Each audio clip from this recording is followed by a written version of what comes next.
আসসালামু আলাইকুম। কেমন আছেন সবাই? আশা করি সবাই ভালো আছেন। আলহামদুলিল্লাহ আমরা ভালো আছি। এই যে রান্নার জন্য প্রস্তুতি নিয়ে নিলাম। আজকে হচ্ছে পেঁপে দিয়ে মাছের ঝোল রান্না করব। ছোটো মাছ দিয়ে হচ্ছে আলু কেটে নিলাম, আলু দিয়ে চচ্চড়ি করবো, আর হচ্ছে করলা ভাজি করবো। সব কেটে কুটে নিলাম। এখন হচ্ছে রান্নাটা বসিয়ে দেবো। এই তো করলাটা বসিয়ে দিলাম। দেখি ওই চুলা যদি গ্যাসটা থাকে তাহলে মাছ ভাজি বসিয়ে দিব। করলাটা দিয়ে বসিয়ে দিলাম। করলা কাটতে কাটতে আসলে একটা কথা মনে পড়লো যে আসলে করলার মতো তিতা হয়ে গেছে আমাদের মন। করলা অবশ্যই এখন তো তিতা নাই, কিন্তু আমাদের মনটা তো তিতা হয়েছে। কে কাকে ধরবে, কে কাকে মারবে, কে কাকে কাটবে, কে কাকে জব্দ করবে, এটাই আসলে এখন আমাদের মন হয়ে গেছে মানুষের। তাই করলা কাটতেছি আর ভাবতেছি যে করলার মধ্যে তো এখন আর তিতা নাই, তিতা সব চলে গেছে মানুষের মনে। যাই হোক, এখানে হচ্ছে গোড়া মাছের জন্য মশলা নিয়ে নিলাম, সব মশলা দিয়ে দিছি। এখন একটু হাতে মেখে মাছটা বসিয়ে দিলাম। আলুটা দিয়ে দিলাম, একটু মেখে নিই, তারপরে হচ্ছে মাছটা দেব। মাছটাও দিয়ে দিলাম, একটু মেখে নিই।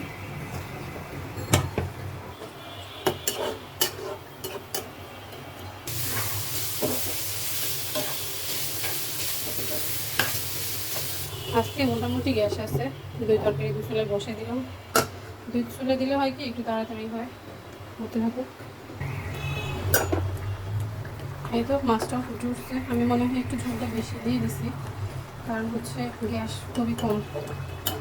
যাই হোক, এক চুলা বন্ধ করে তারপরে হচ্ছে এটা হয়ে যাবে। এক চুলা বন্ধ করলে হচ্ছে এক চুলায় গ্যাস থাকে, আর একটা চুলা জ্বালালে একদম কমে যায়, যে হচ্ছে মেন সমস্যা। এখানেও প্রায় করলাটা হয়ে আসছে, 2-3 মিনিট পরে নামিয়ে ফেলবো। এই যে করলা ভাজিটা হয়ে গেছে। আমার হচ্ছে ভিজে ভিজে করলা ভাজি খেতে ভালো লাগে না, আমি একটু শুকনো শুকনো ভাজা ভাজা করে ফেল করলা, ওটাই ভালো লাগে খেতে। মাছের চড়িটা অনেকটা হয়ে আসছে, একটু ধনে পাতা দিয়ে দিলাম।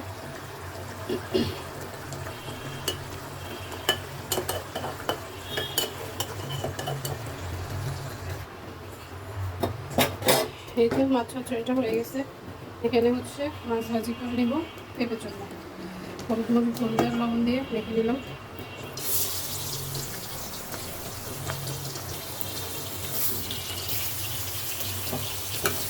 হালকা একটু ভাজবো, ভাজার পরে তরকারি রেখে দিই।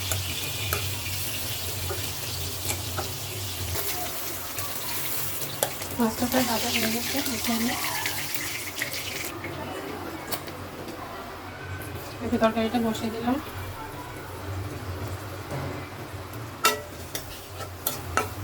তরকারিটা হয়ে গেলে আমার রান্না শেষ হয়ে যাবে। আজকে তাও একটু তাড়াতাড়ি হয়ে গেছে, কারণ দুই চুলায় বসিয়ে দিছি তো, এই জন্য।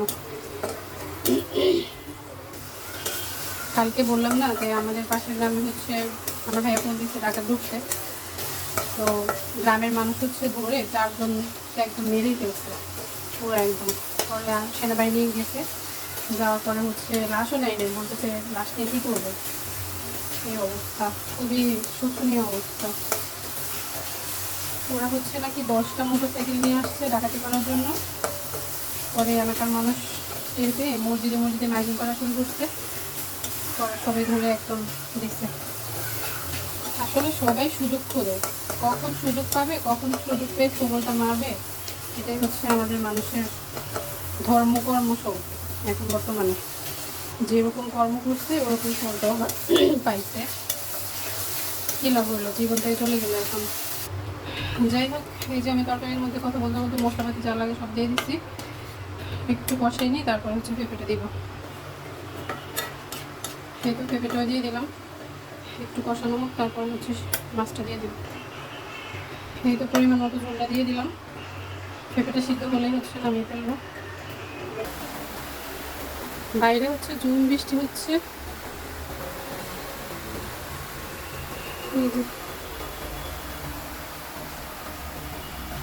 বৃষ্টি কার কার ভালো লাগে বলেন, কমেন্টে জানাবেন কার কার বৃষ্টি ভালো লাগে। আমার তো অনেক ভালো লাগে। এই পাখি হচ্ছে ঘরটাও ঝাড়া দিয়ে নিলাম। ঘরটা ঝাড়া দেওয়ার পরে আমার কাজকর্ম শেষ, আজকে আর ঘর মুছবো না। এই তো ঘরটা ঝাড়া দিয়ে দিতে আমার পেঁপে তরকারিটা হয়ে গেছে। আজকের জন্য রান্নাবান্না শেষ। এখানে হচ্ছে মাছ, ছোটো মাছ এটা হচ্ছে করলা ভাজি আর হচ্ছে পেঁপে। আজকের জন্য রান্না শেষ। আর কালকের হচ্ছে মাংস ছিল, একটু গরম বসিয়ে দিচ্ছি। তো আমার ভিডিওটা ভালো লাগলে সবাই লাইক করবেন, শেয়ার করবেন, কমেন্টস করবেন এবং ফলো দিবেন। আজকের জন্য এখানে বিদায় নিলাম। আল্লাহ হাফেজ। আসসালামু আলাইকুম।